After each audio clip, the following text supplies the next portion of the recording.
संत Ignatius Loyola कलीसिया के इतिहास के उन महान संतों में से हैं जिन्होंने अपने जीवन के द्वारा यह सिद्ध कर दिया कि ईश्वर किसी भी व्यक्ति के जीवन को पूरी तरह बदल सकता है।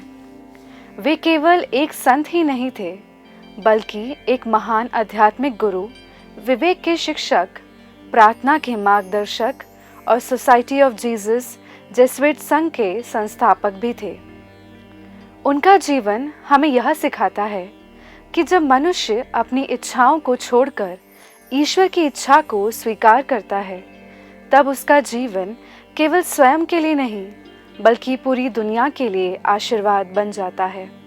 संत इग्नेशियस का जन्म 1491 में स्पेन के लोयोला नामक स्थान में एक कुलीन परिवार में हुआ। बचपन से ही उनका जीवन धार्मिकता की अपेक्षा वीरता, युद्ध कला और राजदरबार की शान शौकत से अधिक प्रभावित था। उनका सपना एक महान सैनिक बनने का था। वे सम्मान, शक्ति और प्रसिद्धि प्राप्त करना चाहते थे। उस समय उन्होंने शायद कभी नहीं सोचा होगा कि एक दिन वे संसार के सबसे प्रभावशाली आध्यात्मिक नेताओं में गिने जाएंगे। यह तथ्य हमें याद दिलाता है कि ईश्वर का बुलावा किसी भी समय आ सकता है। मनुष्य अपनी योजनाएं बनाता है, लेकिन ईश्वर की योजना उससे कहीं अधिक महान होती है। कई बार जीवन की घटनाएं जिन्हें हम दुर्भाग्य समझते हैं, वास्तव में ईश्वर की योजना का आरंभ होती है। सन 1521 में पम्पलोना के युद्ध के दौरान एक तोप का गोला उनके पैर में लगा। वे गंभीर रूप से घायल हो गए। उनका सैनिक जीवन लगभग समाप्त हो गया। लंबे समय तक उन्हें बिस्तर पर रहना पड़ा। मनोरंजन के लिए उन्होंने वीर योद्धाओं की कहानियां मांगी, लेकिन वहां केवल प्रभु यीशु के जीवन और संतों की जीवनियां उपलब्ध थी। मजबूरी में उन्होंने उन्हें पढ़ना शुरू किया। यही वह क्षण था जिसने उनके जीवन की दिशा बदल दी। उन्होंने देखा कि संसार की महिमा क्षणिक है, जबकि ईश्वर की सेवा अनंत आनंद देती है। उन्होंने अनुभव किया कि जब वे सांसारिक सम्मान की कल्पना करते थे तो थोड़ी देर के लिए उत्साह आता था, लेकिन बाद में मन खाली हो जाता था। इसके विपरीत जब वे संतों के जीवन और प्रभु की सेवा के बारे में सोचते थे तो उनके भीतर स्थायी शांति और आनंद उत्पन्न होता था। यहीं से उन्होंने आत्मिक विवेक का पहला पाठ सीखा। स्वस्थ होने के बाद इग्नेशियस ने अपने पुराने जीवन का त्याग कर दिया। वे माउंट सेरात के तीर्थ स्थान पहुंचे, जहां उन्होंने अपने हथियार वेदी के सामने रख दिए। यह केवल सैनिक जीवन का त्याग नहीं था, बल्कि अहंकार, महत्वाकांक्षा और आत्म केंद्रित जीवन का भी त्याग था।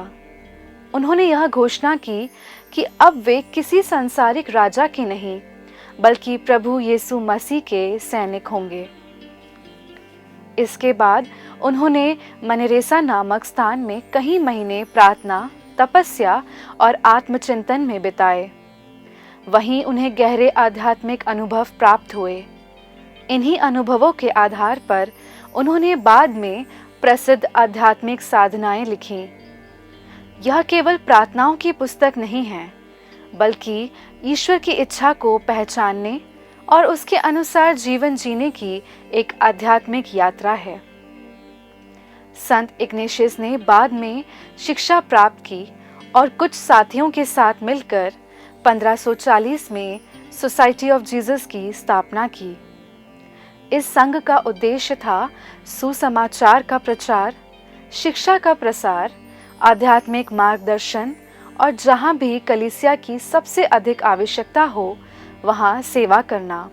आज विश्व भर में जेसुइट संस्थाएं शिक्षा, सामाजिक न्याय, अनुसंधान, आध्यात्मिक साधना और मिशनरी कार्यों में महत्वपूर्ण भूमिका निभा रही है।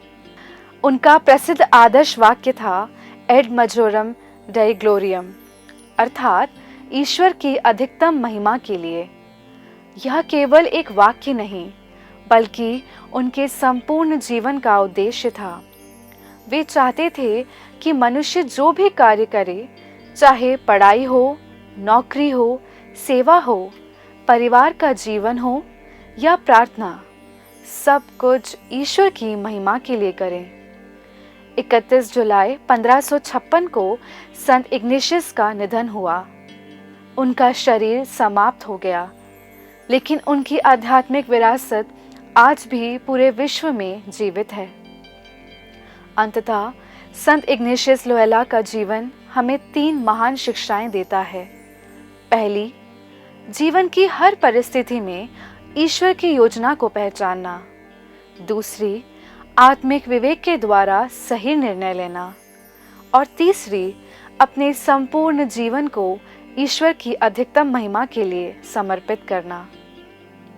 आइए हम संत इग्नेशियस लोयोला से प्रार्थना करें कि वे हमारे लिए मध्यस्थता करें, ताकि हम भी अपने जीवन में ईश्वर की आवाज़ को पहचान सकें, सही और गलत में विवेकपूर्ण चुनाव कर सकें, प्रार्थना और आत्म परीक्षण में बढ़ते रहें तथा अपने प्रत्येक विचार, वचन और कार्य के द्वारा परमेश्वर की महिमा करें। जब हम उनके जीवन से प्रेरणा लेकर चलेंगे, तब हमारा जीवन भी संसार के लिए प्रकाश, आशा और सेवा का माध्यम बनेगा। यही संत इग्नेशियस लोयोला के जीवन का अमर संदेश है।